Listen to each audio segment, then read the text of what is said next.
Everyone, hello. Greetings. Hello, everyone. Greetings to you. Welcome. Good to have you here. Greetings. Hello, everyone. Greetings to you. Welcome. Good to have you here. Oops, sorry. Hold on one second. Hello, everyone. Greetings to you. Welcome. Oh, shit.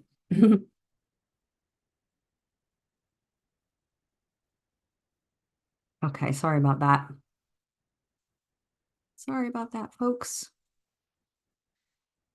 All right, so let me try that again. Welcome, everybody. Hello, animal allies. How the heck are you? We are happy you're joining us to welcome Aidan of Pro Animal Future. In just a bit, he's going to talk about upcoming ballot initiatives and slaughter-free September, including calls to action. We want you to vote yes for animals and use our voting power when we can. But first, my name is Michelle Granberg, and I'm a mentor and team member with Animal Activism Mentorship. For those of you who are new to AAM, AAM is a multinational program designed to support and empower activists to reach their full potential and equip them with the tools, community, and resources they need to boldly participate in our global animal liberation movement. Founded in 2020, AAM offers a free 3-month mentorship program which pairs experienced activists with aspiring activists. You can apply today to become a mentor or mentee through our website, animalactivismmentorship.com. We are, though, so much more than a mentorship program. We offer free educational live streams and trainings like this one.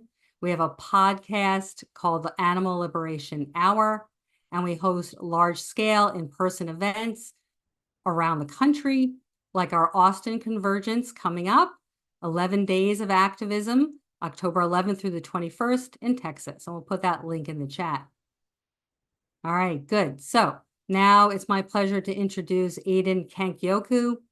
Aidan is a researcher focused on developing new strategies for the social movement wing of the farmed animal advocacy space.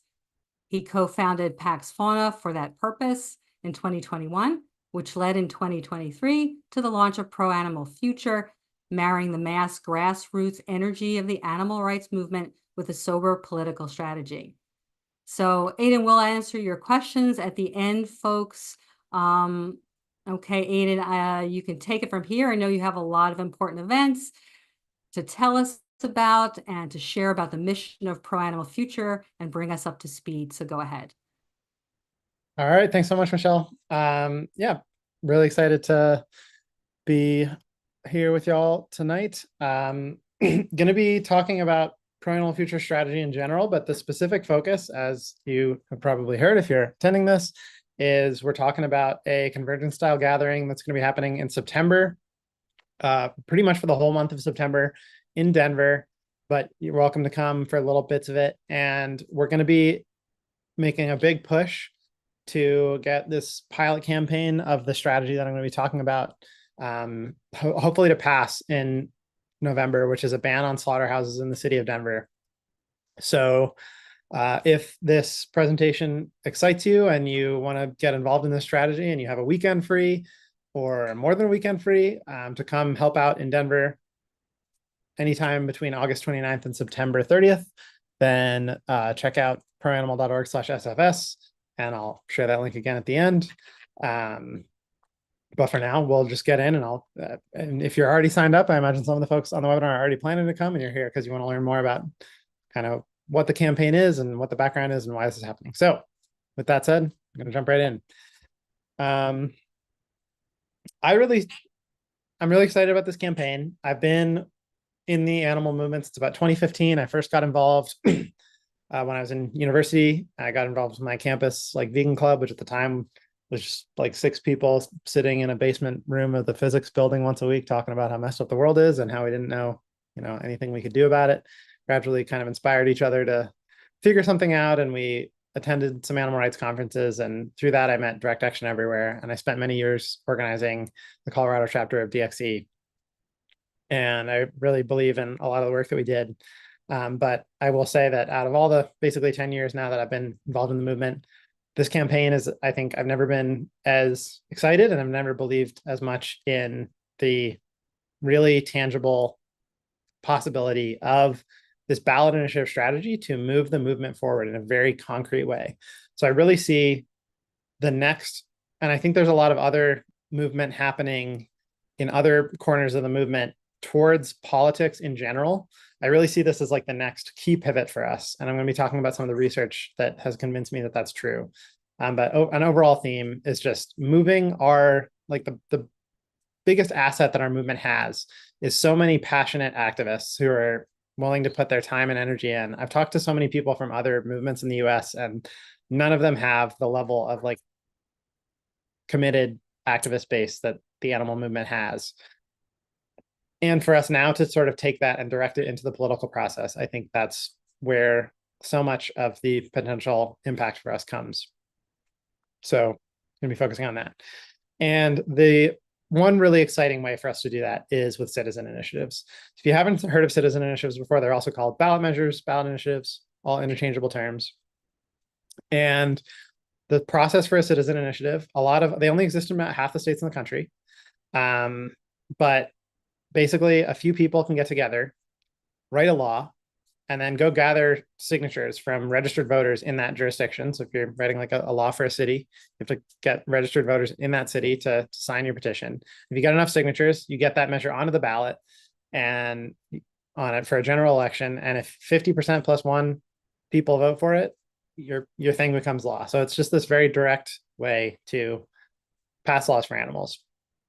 I'll say more about that in a second, but why this is so exciting, I think of three reasons right off the bat. It makes animal rights into a political issue, which I think is so important to shift from what most members of the public today see as like basically a fringe consumer habit to a mainstream political issue. I want, animal rights to be being talked about. We got the Democratic National Convention last night happening right now. I'm sure no one has said a word about animals. How can we change that in 4 years or in 8 years? I think ballot measures can play a huge part in that, bringing it into the kind of center, bringing animals into the center of our political conversation. It's a chance to go directly to voters. We can bypass the corrupt legislative process where money, basically trumps over everything else. And we can ask the public to weigh in directly on animal issues and put their stated opposition to factory farming into practice. Everyone says they're opposed to factory farming. Make them put their vote where their mouth is. And lastly, ballot measures have the potential to scale really well. And they're, in a way that isn't true for other political strategies, they make the best use of what makes our movement great, which is a huge number of activists who are who are willing to give all their spare time into the movement. Ballot measures take a lot of work, but when you put in enough work, you can make it kind of a numbers game and you can win. So yeah, we're going to be talking about how and why this strategy can help make animal rights political, how it engages directly with voters, and how it's going to scale up. So what that looks like in practice over the next 10 odd years, we envision a wave of really ambitious pro-animal ballot measures across the country. Ballot measures have been used for animals before. Notable, probably some of the ones we've heard about a lot, like California Prop 12, the ban on gestation crates and battery cages in California, and ban on selling animal products that use those things from other states, was a ballot initiative. And, we think that passed by like more than 60%. That tells us that there's something much more ambitious that we can pass. Like, what's the most ambitious law that we can pass with just barely 50% of people? That's the law that we can write and win and drive change for animals. So all the states in blue on this map are states that allow for citizen initiatives at the state level. And that means that every state in blue, either shade of blue, even the purple ones, are places that we could put pro-animal measures on the ballot and again, ask voters to directly weigh in on factory farming. And that's exactly what we're working towards. We have a 10-year plan that is basically trying to lay the groundwork for statewide campaigns across the country targeting factory farms. But it's going to take a lot of work to get there. Running a statewide campaign for instance, in California is obviously the biggest state, kind of the big prize. Takes about 600,000 ballot signatures in 6 months, which is an enormous effort. Very, very difficult. If you have to pay signature gatherers, it would cost more than $1 million to get on the ballot. But if we, using volunteers means a lot of time to build up that grassroots infrastructure and, build those communities and those volunteers. So it's a huge effort, and that's what we're working towards. So that's kind of an overview. As I get in, I want to just kind of bore into all those things in a little more detail, broad kind of structure of what's going to come next. I want to talk about some key research behind this whole strategy. I'm going to talk about the theory of change that comes out of that research. So go more in depth into basically what I've already said. And then I want to talk about this pilot campaign in Denver, which is a huge part of that theory of change. So we're running our first ever campaign in Denver for this election. For the 2020, by 2026, which is the next time we'll be able to have measures on the ballot, next election cycle. Work has already started on some of those 2026 campaigns. It's a 2-year campaign. And those are really exciting, but this Denver campaign is our first campaign, and notching up a win would be so important. So we're going to talk about what we're doing to get it passed. With that said, I'm going to move right along so that we can get to questions a little sooner. So talk about some research. And I'm going to break this down into 3 little chunks too. And the first chunk I want to talk about is the shift to kind of civic engagement. So up until now, when animal activists are engaging with the public, most of the time we're doing so through what we would call the consumer frame, which is that we're asking people to change what they buy and what they eat, either to go vegan or to reduce meat consumption. And that makes sense because, people obviously, in a sense, all of this comes down to consumers. If people stopped wanting to buy meat products, then people wouldn't be making them. But the problem here is that the consumer frame is kind of where people are most antagonistic to what we have to say, to our message. So if you survey, and this comes from surveys over the last decade that really got our attention and kind of were a huge part of why we started moving towards this strategy. So this is, you can survey the same sample of people and ask them, do you agree that eating meat is a personal choice? 98%, and no one can tell me what to do. 98% of people will say they agree, and 2% say they disagree. Now we can argue to the hilt about why it's not a personal choice, but we're seeing, that the starting point for most of the public is like they're pretty closed off to this consumer messaging. But if we just ask that same group of people a different question, that would have the same effect. Banning slaughterhouses, a legal ban on slaughterhouses. Obviously, if slaughterhouses were banned, there would be no meat. So bam, look at that. Suddenly you go from 2% of the public being on your side to like 48% being on your side, which is pretty astonishing. And so we set out to answer the question, basically, what could we do to make it, to get the movement to be engaging with the public with the version that's on the right side of the screen, the version of the public that 48% of people support a ban on slaughterhouses. It's the same people, but they're in a different frame of mind. How can we engage with that version of the public? Because I guarantee you, out of those 48% of people that say yes, most of them are concentrated in like bluer states politically, in cities. So there's places where a majority of people would support that. How can we convert that and make it, actually something, turn that into change for animals? And so the key here is shifting from this consumer frame to what we call a civic frame, which is now that we want to engage with the public instead of in their role as consumers, buyers and eaters of meat, we want to engage with them as voters. This is when you ask people a question about, what laws do you support for what kind of future you envision, they're a lot more on our side. So just to start with, bam, okay, how can we get into the civic frame? And the natural answer to that is ballot initiatives. That's the number one reason we got really interested in ballot initiatives, is that ballot initiatives are the one way that in the American political system, voters vote directly on questions, on like legal questions. So normally people vote on candidates. And in about half the states in the country, that's all you get to vote on. You only get to vote on candidates. But with the ballot initiative, you can ask voters to weigh in directly on a question. And so this is kind of the unique, really, really unique opportunity. And I actually want to stress this for a second. There's very few countries in the world that have anything like this ballot initiative process. The United States, Switzerland, a couple of countries in East Asia, it's very, very rare overall. So that's really exciting. And we have this opportunity to put animal rights questions before voters with their voter hat on. And I get so that's what we're doing. And I guess just to be explicit about this, like one thing that means about our strategy is that we're trying to shift from focusing our messaging on veganism, which is about what people do as consumers, to like a pro-animal political movement. And it so excites me, this idea that, okay, we could get to the point in a few years where you have a lot of people who are aware of this pro-animal political movement, and they would say something like, oh yeah, I'm not vegan, but I'm pro-animal, meaning I vote for policies that are going to lead to a vegan world, but I'm not thinking about it as veganism. And we're just bypassing all the resistance that people have to veganism. And I think that this strategy has the potential to do that.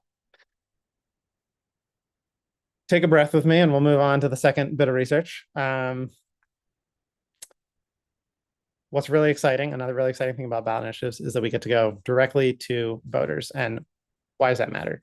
So the conventional political process, the conventional lawmaking process in the United States is pretty notoriously dysfunctional. If this is news to you, I'm surprised. Most people are pretty upset with like Congress that has like lower approval ratings than cockroaches. Cockroaches are great. We shouldn't be anti-cockroach, but Congress sucks. And the reason that it sucks is, well, the traditional lobbying process is very unpredictable. It all rests on convincing a few lawmakers. And these lawmakers have really conflicting interests, right? Like they're motivated to get money for their reelection campaign. So in a traditional lobbying approach to animal advocacy or to any issue advocacy, you go to these elected officials, maybe they're there for a 2 or a 4-year term, and you spend all this energy trying to convince them to support your policy. But there's all this money going against it. And so maybe you fail to get their support. And then 4 years later, they're gone. They get voted out, someone else is in, or they move up the chain, they run for some higher office. And now you have just a whole new set of officials you have to win over. So it's like, yeah, really frustrating, unpredictable. Money, it exerts so much influence over the political process, and our opposition will always have more money than us. Obviously, they're making money off of animals. We are having to like fundraise money, and we just don't have a lot of money. So the traditional lobbying process is just dominated by money, and then no long-term power thing. That's what I was talking about a second ago. We went over lawmakers, and then they're gone the next year, and it's like we haven't accumulated any power.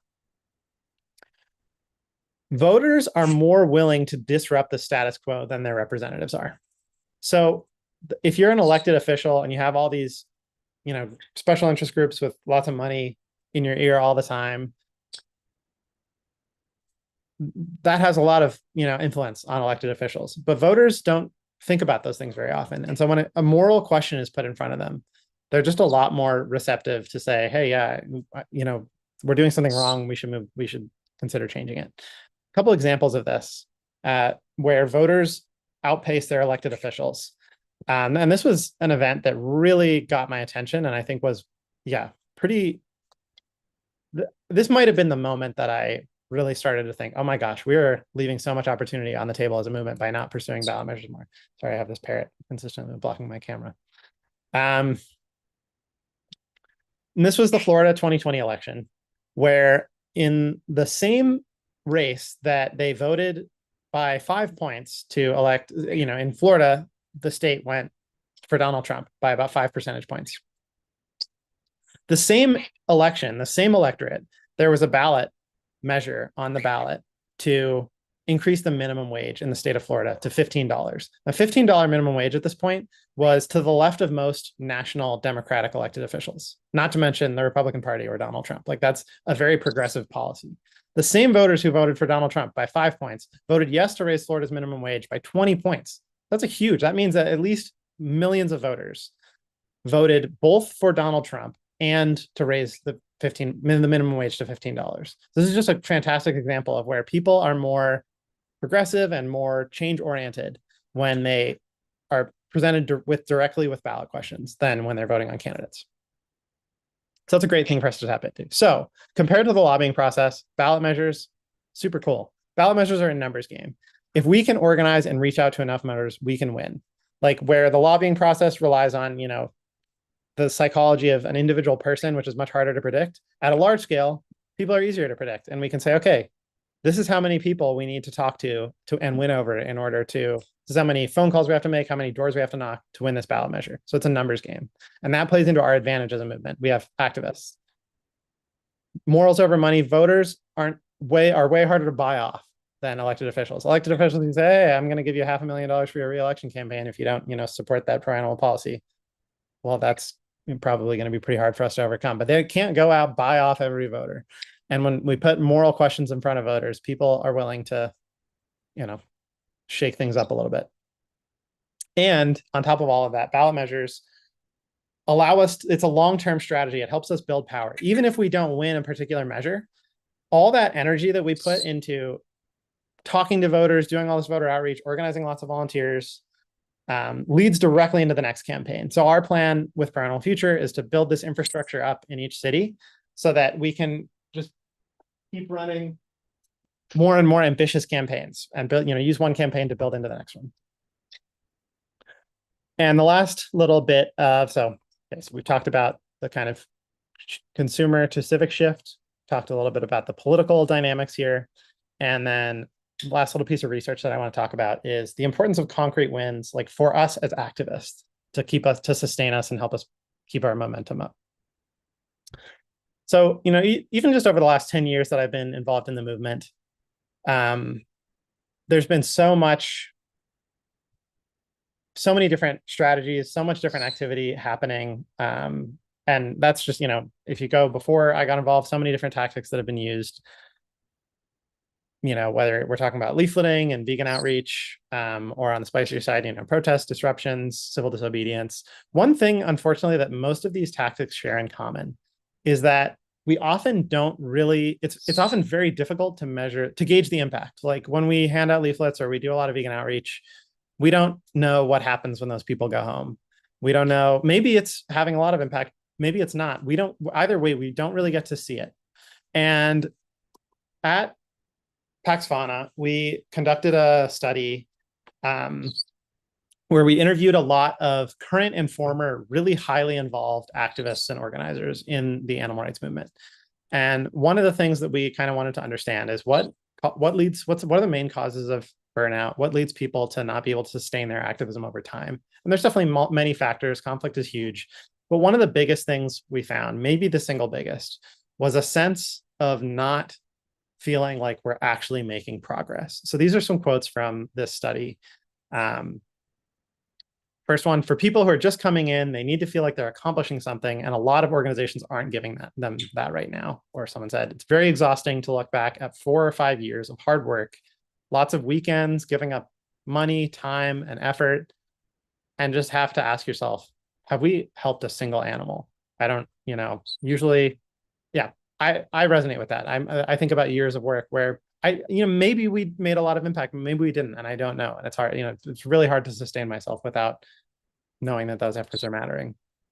So that's it. We see that psychologically as activists, like we need to make a difference because animals need us to make a difference. And on the road to making a difference for animals, we also need to make a difference because that is necessary for us to be able to sustain ourselves and our energy and keep doing this, because we all know this is going to take a long time. It might take generations. So how can we sustain ourselves? We need wins. And ballot measures provide us that. So we'll talk about that more in a second, but as an overview, the kind of things that created the need for this strategy, in my view, where this need to shift from a consumer frame to a civic frame to politicize the movement, this need to go from, one political strategy that's been more common in the past, is backroom lobbying, and engage directly with voters who are much more supportive of what we have, what we're asking for. And the need to start to notch up tangible victories, give ourselves a sense of momentum that can sustain our participation over decades. So all of that led to the strategy that Pro-Animal Future is pursuing now. And that's what I want to talk about next. Let's flash this map on the screen before. And as I said, every blue state here is a state where that allows for citizen initiatives. So potentially in each of these places, we could at least put a measure on the ballot targeting factory farming and basically putting the question to voters, okay, you say when you see these images, you're horrified, you want to look away, but you're not going to change your diet, but you're on board with the idea that something's wrong. Well, now here's a different option. the change doesn't have to all be on you, but we can make this change together, or, we can put it on the state. At the very least, passing like requirements on factory farms that to everyone in the public would seem like common sense, but that we all know are just impossible for those farms to actually live up to. And that's exactly what we're working towards. So all these blue states, we want to thrust animal rights and factory farming into the political spotlight. That's what Fair Animals Future is working towards. A big part of that, what is our actual strategy? One thing is, that said, all these states, to do statewide measures in all these places from scratch, if you were, you'd have to use money to do it. If you didn't have a really strong volunteer base in each of these places, it would be enormously expensive, prohibitively expensive. We don't have that much money as a movement.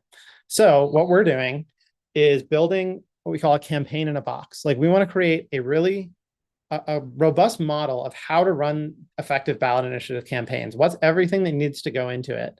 What are all the resources that we can create digitally that can just like scale themselves up? Can we make it a lot easier for activists in each of these communities to organize themselves effectively, to go get the signatures and then do effective voter outreach? What other kind of resources can we create or, share with each other so that this becomes a lot easier? And our goal is just to be able to have this packaged up campaign where it's like, okay, here you go. Here's everything you need to run one of these effective campaigns, and we're going to support you to do it. And that's a key part of this. I mentioned before, this 10-year plan, where we're moving from some research that everything I talked about a minute ago that kind of shaped all of this. We're now working on a pilot campaign in Denver, where we're trying to demonstrate, we need to figure out, okay, how do we actually do this? Start to build that campaign in a box. What are all the resources that are going to be needed for us to be able to replicate this in lots of other communities? And we want to, if we can, we want to secure a win and start to build momentum, show the public and funders and ourselves that this is serious and this is a real opportunity.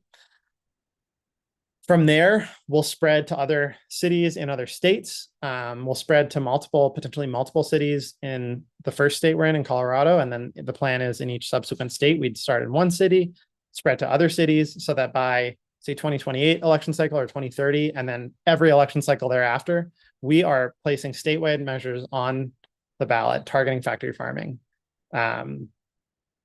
Which basically, across the country is just turning this, suddenly this is going to be, if we could do that, if we can get statewide measures on the ballot in all these places, this suddenly becomes one of the top political issues that people have to talk about. Everyone has to reckon with it, because as voters, they're going to have to vote on it. They have to decide how to vote, and they have to face their own hypocrisy.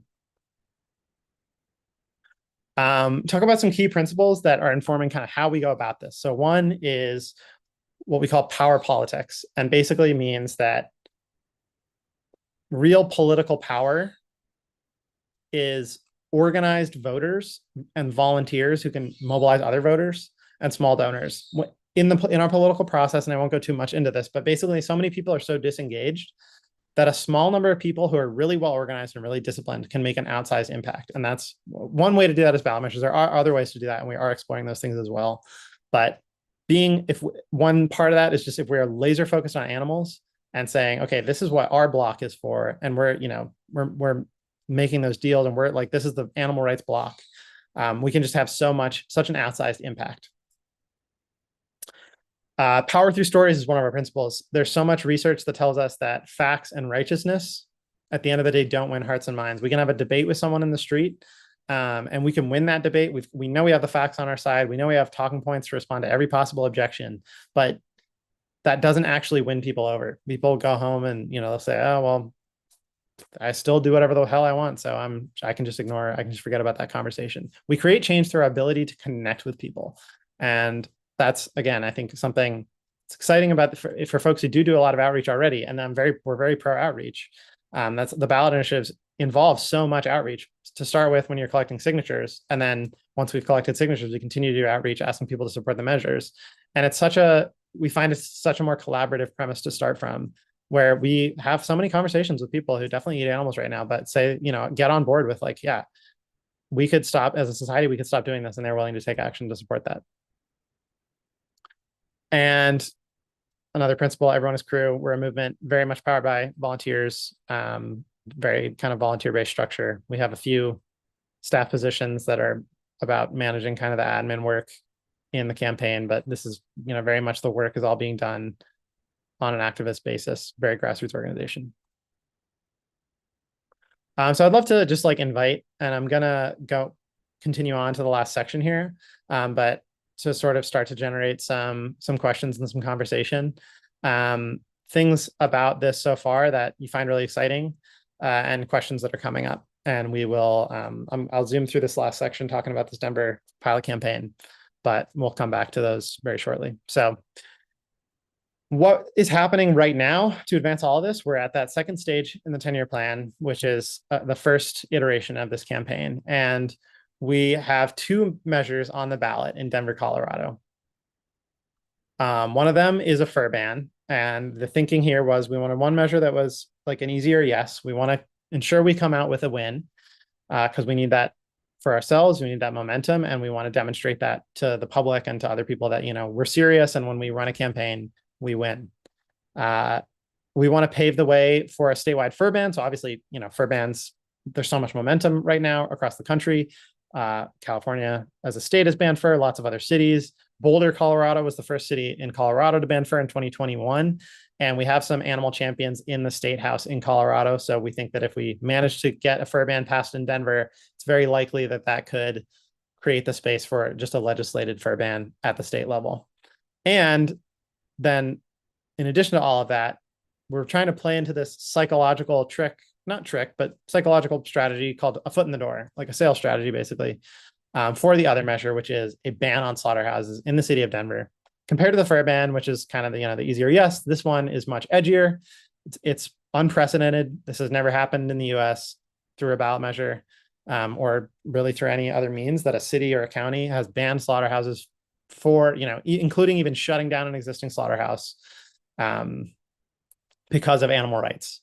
So this is a first. It has the potential to attract national attention between now and November, especially certain, if we're able to play our cards right, we could get people to pay attention to this nationally. It really forces us to give it our all. Like the fur ban, I think, potentially would pass even if we didn't campaign hard for it. Slaughterhouse ban, no way. It's we need to be out there in the streets every day. We have a chance of getting this thing passed. So it's just forced us to bring our best. And it's setting the stage for a statewide measure targeting factory farming. So that's where we're headed. And the slaughterhouse measure is really giving us kind of a prefiguration of that. We've learned a lot about what are the main arguments that the opposition is going to use and what are the main strategies they're going to use. And again, I'd be happy to talk about this more in the Q&A if people are interested, but some of the main lessons we've learned that we're so excited to apply to our next campaign, we're just so much more prepared to kick their butts and, disarm their most effective ways of kind of opposing our campaign. So a little about the timeline, how this process works in a ballot initiative. The first step is to submit the draft measure to the city. And I've made it seem kind of simple here. It's actually extremely complicated to design a robust piece of legislation that doesn't get preempted by state law. So that's really difficult. And that's something we have to put quite a lot of our energy into, is designing these model ballot measures for other places. But that's the first step. Once you get it into the city, they review it and they say, okay, you're ready, you're approved to collect signatures. You have in the case of Denver, it's a 6-month window. That's pretty typical. In other places, the window is different. Each jurisdiction is a little different. But for Denver, we had to collect 32,000 signatures in 6 months for both measures. So it's 32,000 signatures total between the fur and slaughterhouse ban. Lots of people signed both, so it was a little easier. But it did take the whole 6 months. It was close. It was a lot of work. But by October 2023, we turned those signatures in and we qualify for the ballot. So that meant we had about a year between the time that the measures qualified for the ballot and the time that they were going to appear on the ballot, which is general election this year, November 5th, to do voter outreach. And so for that whole year, we've been out doing outreach, and I'll talk more about some of the tactics we're using in a second. So I mentioned, phase 1 was signature gathering. We collected all those signatures, and it took a lot of work. We averaged about 58 hours a week of activist time in Denver, meaning, maybe people, typically it was 2-hour shifts. So a lot of people coming out every week or taking multiple shifts a week, and other people helping out as they could. And it was a big success. And unfortunately, we need to do a lot better than that if we're going to get this measure across the finish line and get slaughterhouses banned in Denver. And I probably should have mentioned sooner, Denver is home to the largest industrial lamb slaughterhouse in the entire country. We're talking about a major operation that would be shuttered by this ballot measure. So if we want to get this place shut down, it's 1,500 baby lambs a day sent to this fucking hellhole. And we can get this place shut down. That's just really big. So what is that going to look like? Yeah, we got to work harder. Flash this number on the screen. I can't see the chat, so I would invite you all to, if anyone thinks they know what this number represents, Trey, maybe you can tell me if anyone's throwing some guesses on. Anyone know what 640 represents? Anybody want to guess in the chat here? Hello, any guesses? What is 640? Give you a second. Might feel like a trick question. So. Okay. Is it a trick question? Oh, we're on a delay. Okay. All right. Well, it's not a trick question. But I appreciate the context. Okay. The answer is, the city of Boulder banned fur by a ballot measure in 2021, and 640 was the vote margin that it passed by. So out of more than 31,000 votes, is a very, very narrow margin, just over 1%. Or sorry, just over 2% of a difference, but 1% swinging either way would have made the difference, could have caused the measure to fail. Meaning, so like only 321 people would have had to change their vote, and it would have failed. And if I was the opposition and I saw this number, it would haunt me for the rest of my life. I'd be like, oh my gosh, we just gotten out there and worked a little bit harder. We could have changed the outcome. And I really, really, really don't want that to be me on November 6th of this year. So it's very possible that this measure is going to be as close as this. It's actually very common around the country. Both candidate races and ballot measures are often decided by extremely small margins, especially at the local level. So this is like a number that we can make a difference, right? This shows us that every hour that we spend working on this campaign really has a serious chance to be the hour or one of the 10 hours that was decisive. So what does that actually look like? All the work we have to do in second phase of the campaign to win over voters. The main tactics that we're using are one-to-one conversations. So we're knocking on doors, or we're going out to farmers markets or crowded parks, talking to voters one-on-one, letting them know that the measures exist. At this point, it's almost September, and most people in Denver still haven't heard about the measures. So it's a lot of just educating folks that this is happening.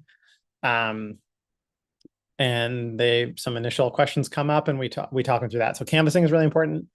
The other strategies that we're using are equally important. We're doing a lot of postcard writing. So postcards, this involves, we print out some nice looking postcards that have some information about the measure, but then there's a section blank where activists are going in and write a handwritten message. And there's some great research, not about animal rights in particular, but about election strategy, that shows that this handwritten message on a postcard gives a pretty significant bump in how likely that postcard is to change someone's voting behavior. This is a really effective use of time, writing these handwritten messages. So we've been doing a lot of that. And then we're doing a lot of guerrilla marketing around the city of Denver. So hanging up flyers with educational information about the measures, getting the word out that way. For phase 2, our goal is to talk to 5,000 voters in one-on-one conversations. So that's like 5,000 outreach conversations. We want to hang 10,000 posters, and actually these numbers I think are for Denver, or for September specifically, or the 10,000 numbers for September specifically. We want to hang 10,000 posters around the city of Denver, and we want to send 13,000 postcards, write and send 13,000 postcards to voters in Denver. To actually reach all those goals, it's going to take a much bigger push. And that is what Slaughter Free September is all about. So we've got several dozen volunteers and activists in Denver who've been working on this campaign some of us have been on it for a whole year and a half since it started. And we're still excited, and we're going to go full steam ahead to the election, but we could really use some help to reach this goal. And what we're doing is we have secured some housing in Denver for the month of September. And we're asking if folks from around the country who are excited about this campaign and who would like to see it succeed could spend anywhere from 2 days to 30 days out here with us, knocking on doors, talking to voters, getting the word out about these measures. I think that this could very easily make the difference. I'll mention there's actually been some polling on this in Denver by both us and by the Slaughterhouse. And in both cases, we found that it's pretty much neck and neck. So we each, interestingly enough, each camp ran 2 polls each, and each camp had one poll come back 60% in favor and one poll come back 40% in favor. So it's like thinking that those probably average out. It looks like it's really potentially very, very going to be a close race. And every little bit helps. So that's what we're asking for right now. It's going to take a huge team effort to make this whole, everything I've talked about in this presentation, this 10-year strategy. This is going to, I think that this is something where there's absolutely a place for everyone in the movement. And we are working to make these campaigns accessible in as many communities as they legally, are possible to do. Right now, first step is this pilot campaign in Denver. A win is going to give us so much momentum. It's going to, demonstrate so much to voters about what kind of movement this is, the fact that we're serious. So we need help, and that is what I am talking to all of you. We would love to host you in Denver. It's a beautiful city. You should visit, and you should do some activism while you're here. I think we'll pause and skip that if it comes up. Sorry, we'll come back to that if it comes up. So let's pause there and take some questions. Okay, great, Aidan. Wow. And we do have some questions in the chat. I was wondering, do you actually write the question that goes on the ballot yourself? And how important is wording? Yeah. How long is the question? Because I know I've gone to the voting booth many times in the past and read these ballot initiatives, and I'm just confuses me. So I sometimes skip it, or I just impulsively vote, and I don't really necessarily know what I'm voting for. So what would be the language? Is it put in simple language, or are there requirements? Is there a template for, like, how does it actually sound? How does it read? Yeah, great question. Okay, so the law that the ballot measure, the law that it's describing, is something that the citizens write. So we wrote these measures. We worked with lawyers to help us craft it in a really ironclad way. And that part is very complicated. And part of that is, okay, so, well, you write the law, you submit it to the jurisdiction, whether that's a city or a county or a state. And that jurisdiction has what's called a title board, who's then responsible for taking the measure that you write and creating a short summary that's going to appear on the ballot, which is also called the ballot title. So this board within the government is who turns your whole proposal into the language that the voters are actually going to see on the ballot. That said, obviously the way that you write the question, and their job is to do it in as simply and as transparently as possible. And I think most of the time they do a pretty good job. They faithfully try to live up to that. How their ability to do that in a way that's really simple and concise obviously depends on how complicated the policy is. So if you have a really complicated piece of legislation, it's going to be very hard to summarize it concisely on the ballot. And, when you're designing the ballot, one of the big things that when you're designing the policy, one of the big things that's on your mind is, what title do I think is going to come out of this? And I want to make sure that the title is something people are going to support if they don't know a lot about this. So for instance, right now, we're working on planning our next set of campaigns for 2026. And we're looking at trying to run measures in what I would call combined urban and rural counties. So counties that have some urban population that's going to be more, progressive and more receptive to our messaging, and also include factory farms. So that's where we'd like to run a measure targeting factory farms at the county level, eventually building up towards the state level. And so we're looking at something like a measure that would require, the goal is something like a measure that targets some part of their business model that everyone agrees is wrong, but that they can't be profitable without. So something like requiring outdoor access for animals. Everyone thinks animals should have access to the outdoors, but actually the whole factory farming model collapses if you require that.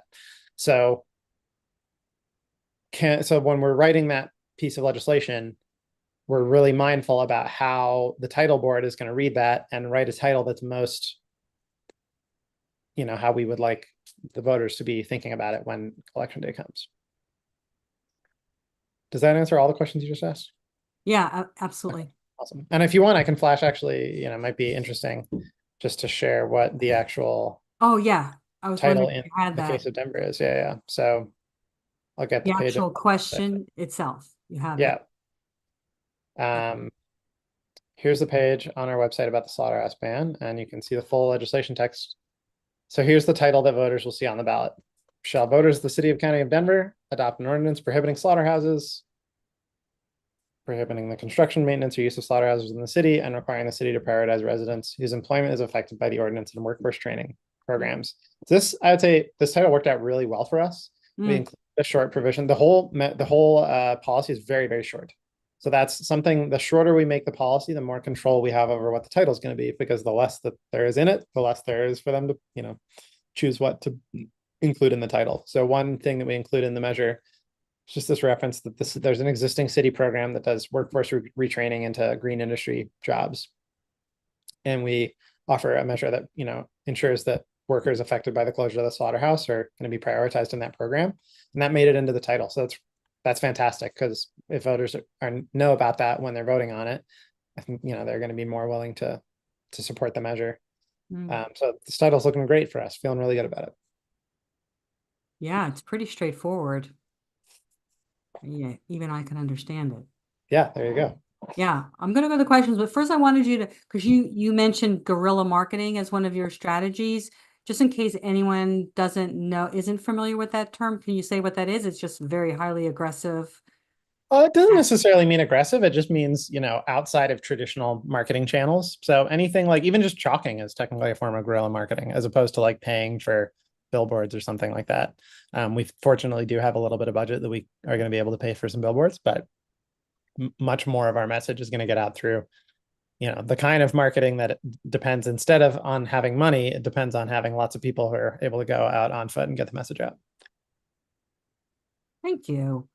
Here's the questions now. Roughly how many votes are we anticipating needing? So the city and county of Denver has 710,000 residents, about 550,000 registered voters. But in a given presidential election year, on the general election, we expect about 390,000 people to vote. So our win number is 195,000 people. So we think if we get 195,000 votes, we'll pass. Now, out of those 390,000 people, there's a bunch of people who pretty much no matter what they hear before the election will vote in favor of the slaughterhouse ban. And there's a bunch of other people who, are very likely to vote and will vote against the slaughterhouse ban. Then there's a bunch of people who are very likely to vote, but they don't know how they would vote on this. And they could be swayed in either direction, depending on what they hear in the lead up to their vote. And then there's a bunch more people who would vote for us if they vote at all, but might not vote. They might not get around to voting. And so the strategy is to reach enough of the people in the latter two camps, and there are organizations that manage these voter files where it's a database of all the voters in a given city, and there's some additional information that you can use to make an educated guess about how that person probably feels about our measures. And so we can make a guess about who are the people who might be conflicted or who might need a nudge, but who are very likely to vote, and target our persuasion messaging towards them. And then there's some other people who are, would be very likely to support us, but need some extra reminders to vote. And we can target a different strategy towards them. So we, figure it's just as much as we can do, because we won't know until November 6th what the real, results are going to be. So we just have to work as hard as we can, reaching as many of those people in both of those camps as we can. We don't need to reach 195,000 people. But if we can affect 10, 20,000 people's voting behavior, that gives us a much better shot than we otherwise would have. We are, it's so inexpensive to run like social media ads. So we are going to be able to reach, a lot of people in Denver with digital ads, but those alone aren't necessarily going to be enough to persuade a lot of people. So our field game, which is like your on the ground activists, that's definitely our main advantage in this campaign. Smart strategies. You've got all your bases covered, it's certainly seen, and conversations, like you said, boots, on Yeah. pounding the pavement conversations to raise awareness and sway people Yeah. is your main strategy. Question, how much media attention have these ballot initiatives received locally so far? Great question. So I'll contrast with our friends with Direct Action Everywhere are running a factory farm ban ballot measure in Sonoma County, California. And compared to the Sonoma County measure, the measures in Denver have gotten quite a bit less press attention. Sonoma County is just very different places. In Sonoma County, factory farms are a big part of the local culture and economy. So there's been a lot more organized opposition. In Denver, there's this one big industrial slaughterhouse, but it only employs about 160 people. And it's not, most people don't even know it's there. So it's gotten a lot less attention. It's been an update for me. I would have expected us to get more press coverage. One thing we learned pretty early on was that most of the press wasn't interested in covering it until closer to the election. And then as we get closer to the election, we are getting more press coverage for sure. Not as much as I might have expected. I think that, in terms of national press, I'm starting to think it's more like at the state level campaigns that the national press will be interested. So we're working towards that. There are also other things we can do to get press. So for instance, investigations that come out exposing what happens in facilities in an area affected by a ballot measure could be a great way to kind of, even more make those kind of a synthesis where the investigation gets even more press because it's tied to this ballot initiative. That might be something that you could expect to see in the near future. Excellent. We need a vegan celebrity to join in the campaign. That would help. That would help. That would help, wouldn't hurt. There's some nice comments as well in the chat here from Lauren. I'm on a plane about to take off for Sonoma County to help with their factory farming ban this week. Natalie, our friend, is saying we can win this with hard work and dedication. Two qualities animal advocates have a lot of. So absolutely true. Question, can people make calls for the campaign if they aren't local to Denver? So yeah, I'll take some responsibility for this. It's something we've wanted to get set up more running for folks who are outside of Denver to be able to volunteer remotely with phone banking or text banking or postcard writing. Right now we do have postcard stuff going. So if you get in touch with me or with Lauren, who was just hanging out in the comments, Lauren might actually be able to post a link there or post some contact information. We can get you postcards for to host meetups with your community and write messages to Denver voters. That's really effective. We have some phone bank stuff set up. We're a little unclear on the impact of it. There's the pickup rates from phones right now are just so low, so few people picking up the phones. But we're going to continue to experiment that with that. It's definitely something we plan to invest more in future campaigns. But we've just had to juggle so much with this first one that it's not we haven't been able to do as much with that as I hoped. All right, now there's a very specific question about staying in the house, which I don't know how specific you want to get, but what will the food situation look like? What was the question? What will the food situation? Very important. We're ironing that out. I mean, obviously vegan. That probably goes without saying, I hope. But we'll probably have a little budget to provide some staples, we'll have, bread and peanut butter and jelly and some other stuff. And we might try to coordinate some group food cooking.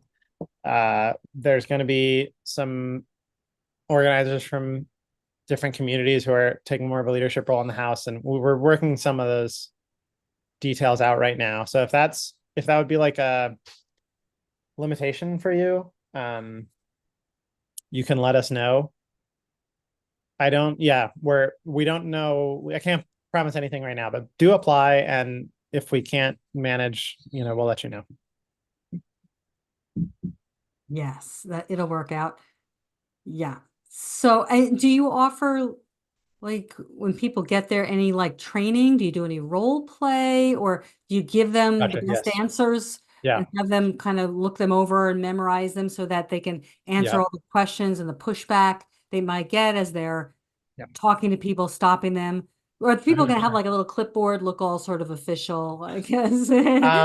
We have clipboards. A lot of us are finding actually we prefer to have the conversation without the clipboard. Like Yeah. it. Sometimes people run away from the clipboard. They see Yeah, the clipboard exactly. funny and Yeah. they're like, oh no, I'm out of Yeah. here. Especially in states that do have ballot initiatives, people are used to like people coming up and asking them for signatures. And interestingly, people are more down to talk to us when we're just asking to chat for a second than when we're asking for a signature. So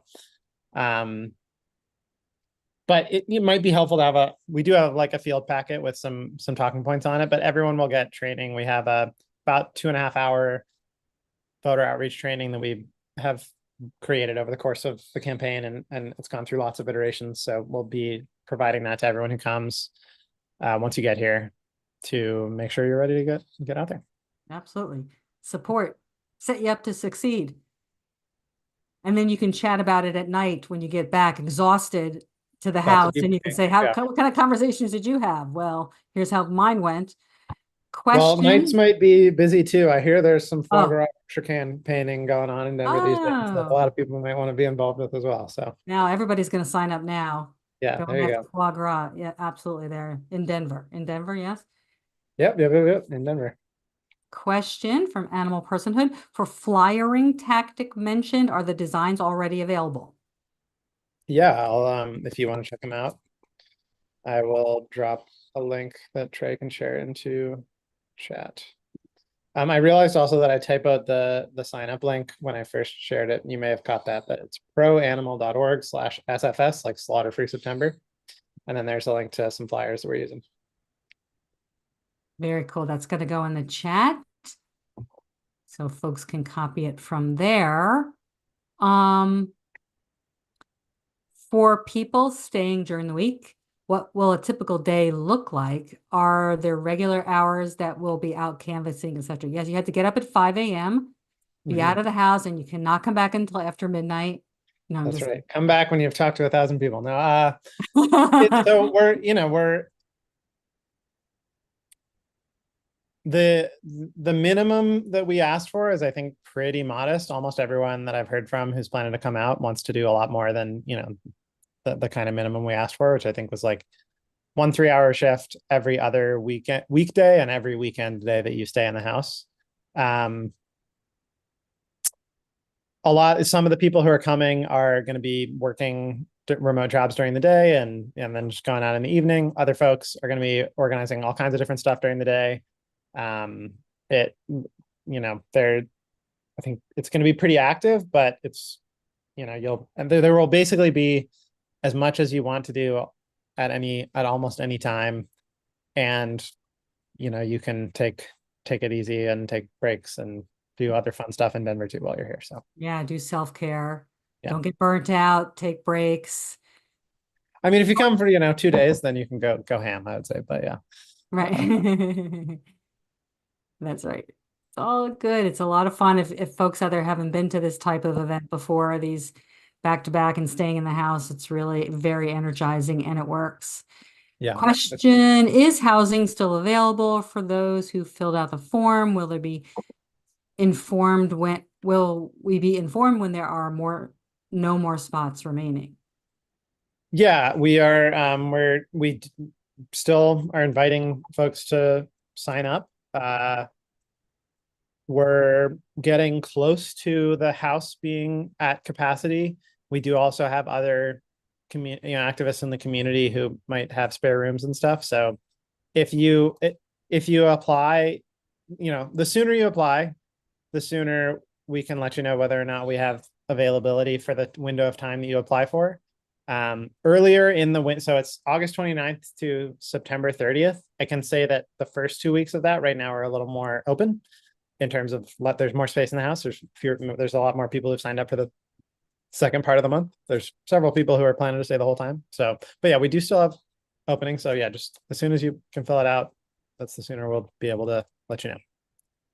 And with that, I don't know if you mentioned how many activists are we expecting? What's the house capacity? The house has capacity for about 20 at a time, or exactly 20. Yeah. Okay, very cool. And we've got about 41 people signed up, ranging from coming for, like I said, ranging from 2 days to 30 days. So I know one of the questions you definitely get as pushback when you talk to people I would imagine, is people will say, if the slaughterhouses, if they're banned, won't they just go somewhere else? Won't they just open up a slaughterhouse elsewhere anyway? And how is it going to stop factory farming? So how would you counter and address that kind of questioning? So when we're talking to the public and folks ask, well, isn't it just going to move out of town? One thing is definitely, I think, there'd be different ways to run this campaign. I think one strategy could have been, I can imagine someone who would have advocated for a strategy like, hey, let's really just tell people, oh, slaughterhouses shouldn't be in Denver. Denver's an urban area. Slaughterhouses, they should be in other places. Like, we should just get the slaughterhouse out of Denver. Basically kind of play into the NIMBY thing. And maybe there would be people who would vote yes, if they heard that message. And that's like really not what we're trying to do. Obviously, it's not our real purpose for running the campaign. And I think people would probably realize that. But it's also, we want to use, I want to, on November 6th, if the measure doesn't succeed on the ballot, I at least want to be able to say really confidently, well, all the work that we did was still totally worthwhile because we were educating people about slaughterhouses and factory farms and, persuading them to get on board with a world where we don't do that anymore. So when people ask, ban slaughterhouses in Denver, isn't it just going to move out of town? We're always very clear. We talk about that this is a first campaign. Denver can't control by itself what happens in other places. The best we can do, is say, okay, what do we think is the right thing to do? What do we think is good policy? We're going to do that here. We're going to show that it's possible. We're going to show everyone that there's appetite among voters for changes like this. And it builds momentum towards a bigger thing. So we tell people, absolutely, we want to scale up from this to campaigns in other cities, other counties, eventually the state, other states.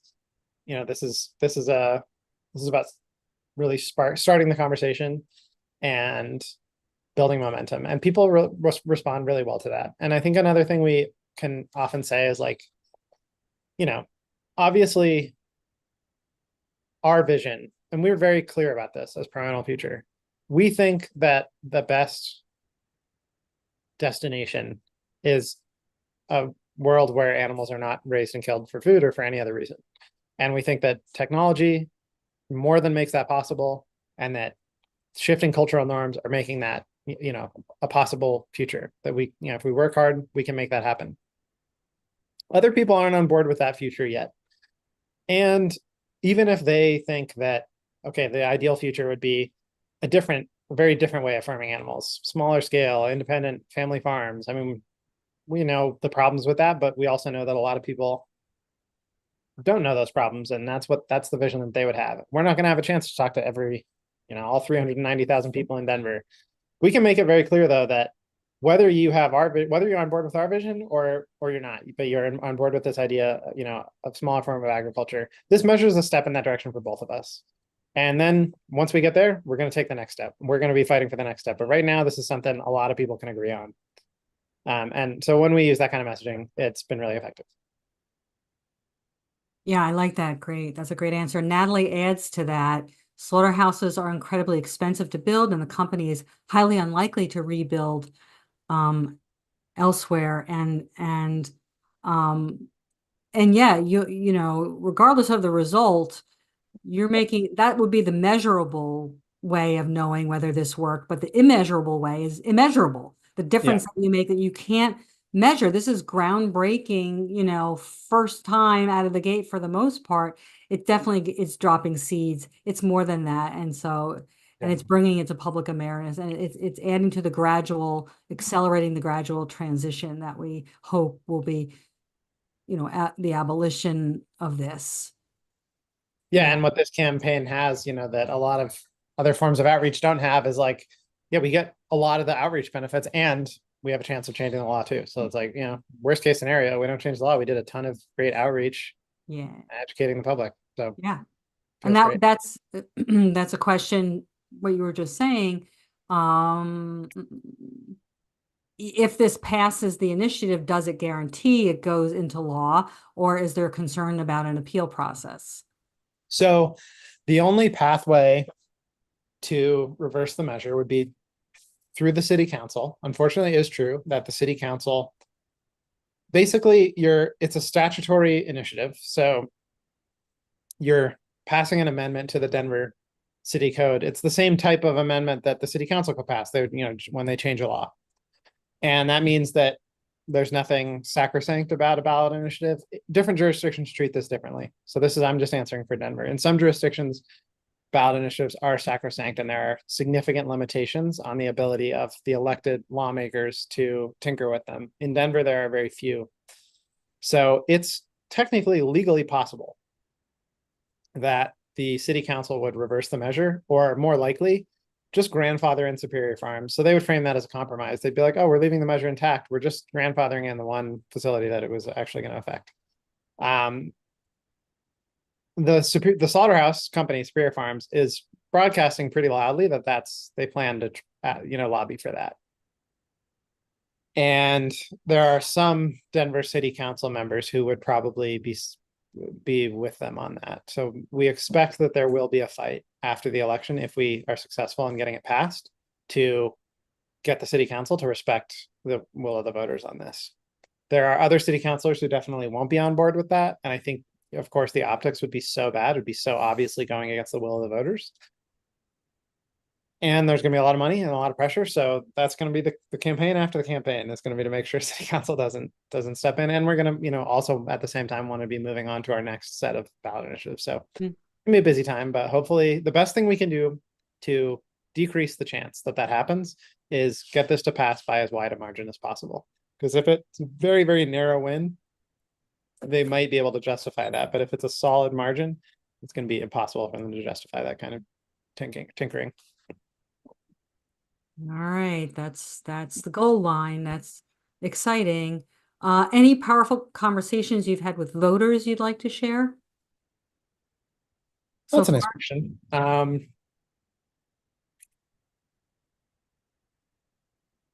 a lot of conversations with voters. I'm trying to remember some of them.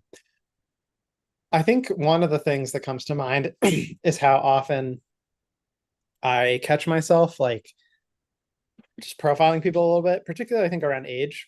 I notice I'll be approaching an older man and just start to think, oh, this guy's not going to be supportive. Can I just not talk to him? Can I just go find someone who's friendlier?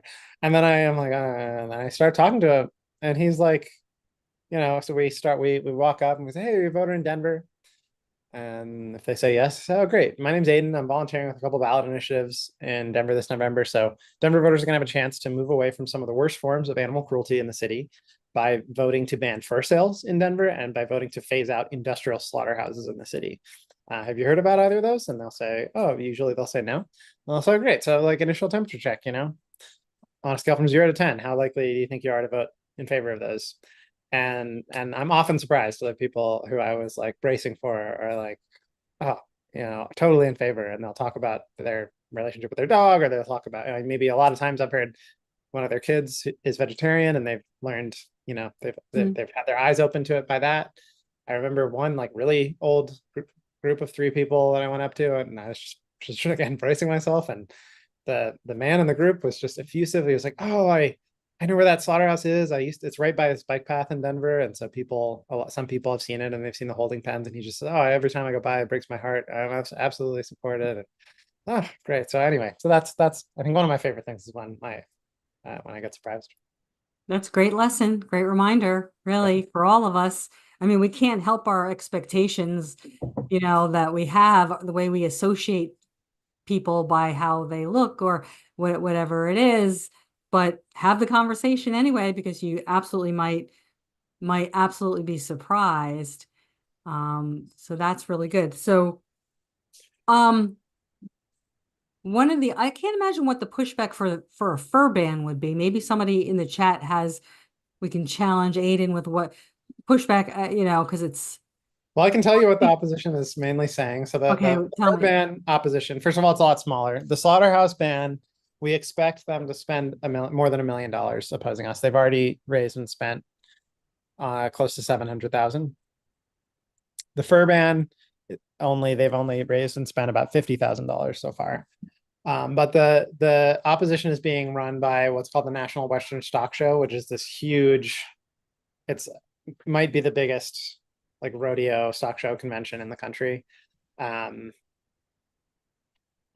they sell a lot of cowboy hats, and they're saying that the measure would ban the cowboy hats. I think some of the cowboy hats have like beaver pelt, so it would be banned. I mean, that would be, it's, there's lots of cowboy hats made of cow skin, which this measure doesn't ban. It's just not the fight this time. But so their website is called Hands Off My Hat Denver, and we think that's a pretty terrible name for a campaign and a website. So we're not too worried about them. Yeah. But yeah, we'll see what happens. If you want to look at the website, it's actually, I think, quite amusing. Should we go troll the website? Not now. No, that's good. Yeah, and with back to the slaughterhouse that you'll get more questions around that. You were talking about, asking people what Denver future would look like without slaughterhouses, and people may ask you, what about the slaughterhouse workers, and what will happen to the land? What do you say? So one part of the explanation is, and this actually ties back to our conversation about writing the policies. The main restriction on ballot initiatives is what's called the single subject rule. Basically says that in one ballot initiative, you're only allowed to do one thing.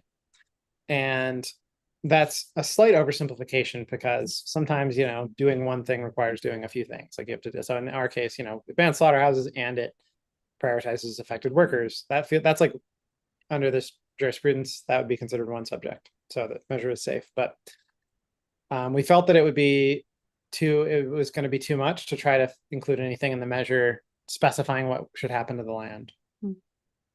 So it wasn't possible for us to do, but we think that what would probably happen in this neighborhood, it's the neighborhood that has the slaughterhouse, is called Globeville. It is a very large majority Hispanic Latino neighborhood. Should be surprising to no one on this call that that's where the industrial slaughterhouse is located. Globeville is considered one of the most, it's actually, many people said to be the single most polluted residential zip code in the country.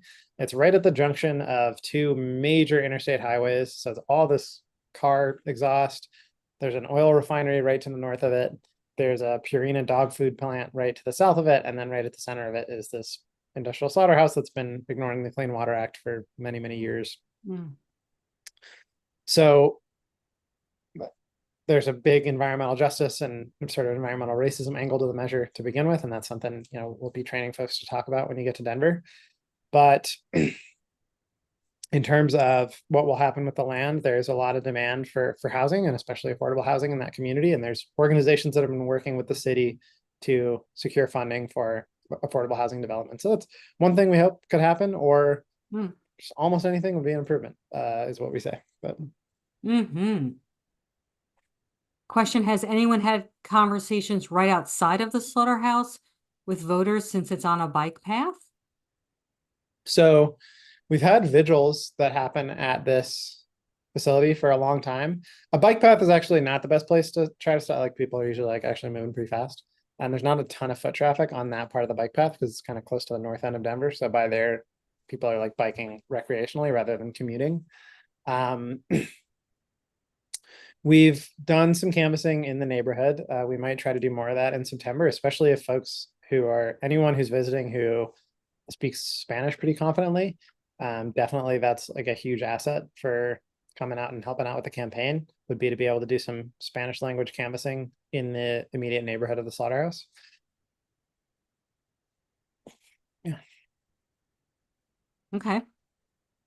Very good. Okay, another question. But someone earlier was asking about, you did the video on your bike. What kind of bike was that? What kind of bike? This is a non-slaughterhouse question. Like it was just a Jamis commuter bike that I got for free from a friend. I don't know a ton about bikes, so I might not be able to talk about my bike. I just have a bike that I ride the shit out of. Question, what would you say to a new activist, which you may get some of those coming to the house, right? Who's never been to a longer event like this, if they're nervous or scared, especially once they're going to be nose to nose talking to the public, maybe they can shadow. Would they be able to shadow someone, or work in pairs? Great question. Yeah, for new canvassers, the typical process that we go through is we have the training, and then exactly, Michelle, you would start by shadowing. So you'd go through the training, then you'd shadow an experienced canvasser, and then you'd get shadowed. So you'd stay with that person, practice some conversations with them watching, and then you have a chance to debrief after each conversation. And only when you feel ready are is it time to go handle those conversations one-on-one. And some people prefer to stay in pairs, for most of the time, and that can be effective, especially when you're talking to groups. So yeah, pair stuff is great. There's also, like we talked about, there's the postcard writing and the guerrilla marketing stuff. Definitely in terms of coming out for September, canvassing is the most important thing we're asking folks to do. So go and we'll offer support, we'll get you trained, we will, you'll have the chance to shadow, but that's definitely the priority. Yeah. So introverts are welcome, even if you're an Introverts welcome. introvert. Yeah, a lot. I think probably mostly if it's coming. You'll be mostly introverts, so they'll be in good I'll fit in. company. Yeah.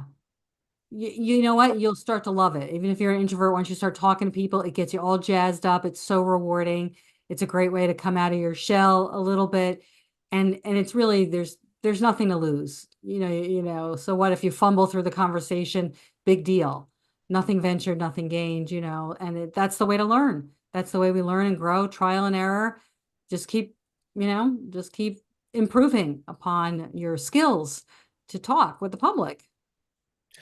This is probably not true for Lauren and Natalie, who've been in the chat. But for almost everyone else, maybe for everyone else on the campaign, definitely true for me. I still feel some dread when I first start a canvassing shift. I'm like, I want to talk to people. But then once I get into the swing of it and I've had 3 or 4 conversations, I really find my stride, and it's actually, it is fun.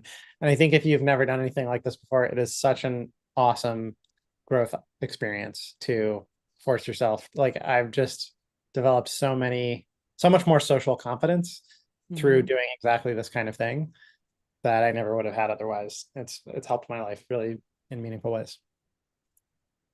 I think people can relate to that. If you can relate to what Aidan just said, I can. I mean, I still get butterflies in my stomach each time anyway. And then once you get in the groove, into your flow, it eases down, but it comes back each time, but you get better and better. So Red Pill Pete, our friend, says these sorts of measures have been difficult to implement in Austin because Governor Abbott signed an unconstitutional bill in 2023, House Bill 2127, HB 2127. It's referred to as the Death Star Bill. Have you heard of that?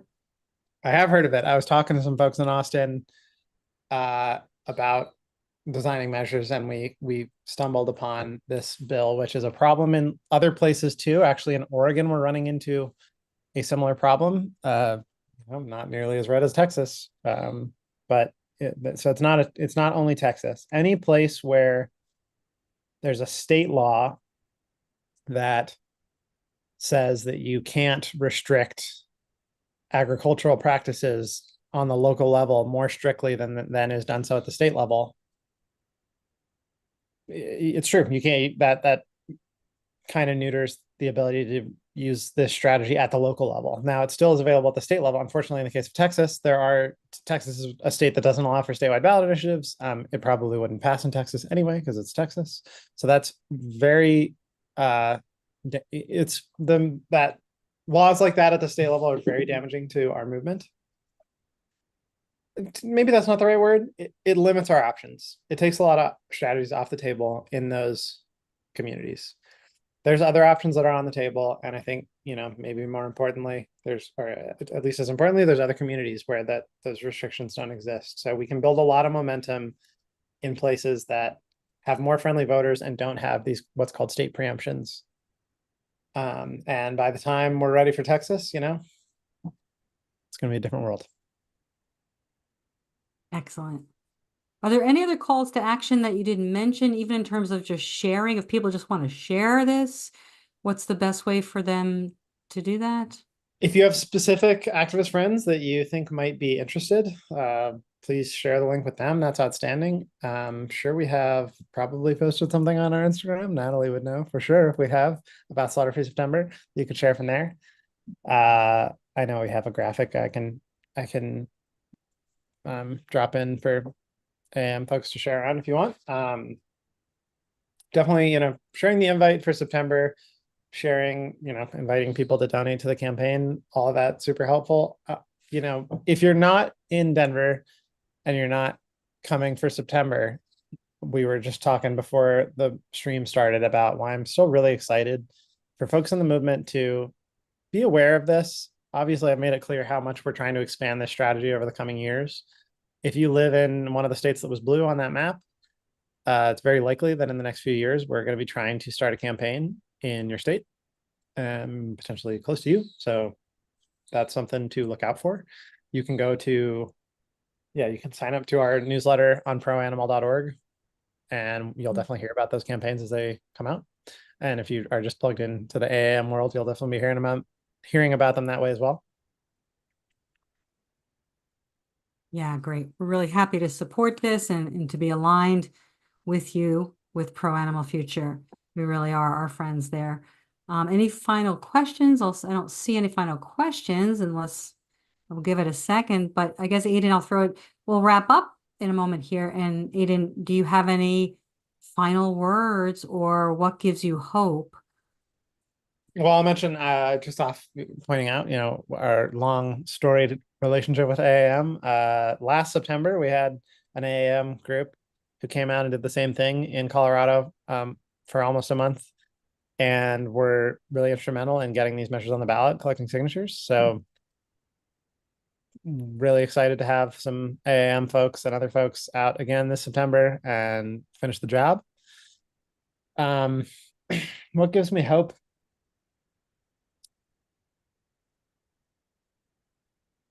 Our movement is just continuing to evolve so clearly. If I think about the state of things when I got involved 10 years ago, there was really exciting things happening. And we've learned so much since then. And I think the way that we're doing things now is even smarter and, to me, even more exciting. In the long run, I think the reason, I was listening to a great podcast recently about the history of slavery abolition in the US, and I'm sure a lot of folks have read there's been lots of comparisons and studies on what animal activists can learn from the abolition of slavery. But one, I think, really kind of encouraging, inspiring thing I heard from this historian was just that at the point that abolition really coalesced as an idea, it, from a historical view, it almost looks like after that point, it was inevitable that it would succeed because it just never went away. It was every generation had to deal with this. People wouldn't shut up about it and kept pushing it. And I know that we're at that point with animals. Like, we have gotten to this point that this movement is not going to shrink. And hopefully it's going to grow. Eventually it's going to grow, because it's a matter of probabilities at this point. Like, maybe it's not going to be this year, maybe it's not going to be this year, but one of these years we keep pushing, we keep trying so many different things, we're going to have breakthroughs. So I know that, the best thing that we can do is just keep trying different things, and eventually something's really going to work and really going to break through. And I'm really excited about potential here, but also just really excited about how many different things people are working hard on. Nice. Nice. That was very hopeful and very encouraging and very exciting. And reminds me of the work of Pax Fauna, because you're saying all that because you have the numbers to back it up. Sure. So people should also check out Pax Fauna and the work that you've done. And we did a previous workshop with you as well. It was 6 months ago, maybe a year ago, and it's here on our YouTube channel archived. And that was really, really good as well in terms of strategies that work, and what the data shows in terms of people's biggest misconceptions and reasons for not giving up meat, all of that. So, all right, and so we're gonna wrap up now. So hold on, everybody. I just want to say a couple of last things to wrap up with.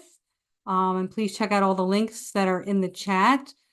please consider becoming a patron by finding AAM on Patreon. Your donations allow AAM to continue to provide free educational resources for activists, which ultimately saves more animals. And, as we mentioned, please, if you'd like to join us for our next convergence in Texas in October, check that out as well. And please sign up for Slaughter Free September in Colorado. And that wraps up another AAM program. Thank you, Aidan, for all your efforts. Thank you, all of you, for being here and the tireless work that you're doing for animals. If you're interested in becoming a mentor or mentee or want to get involved, please reach out to us, animalactivismmentorship.com. Until next time, stay strong, get active, and live vegan, everyone. AAM signing off. Bye, y'all.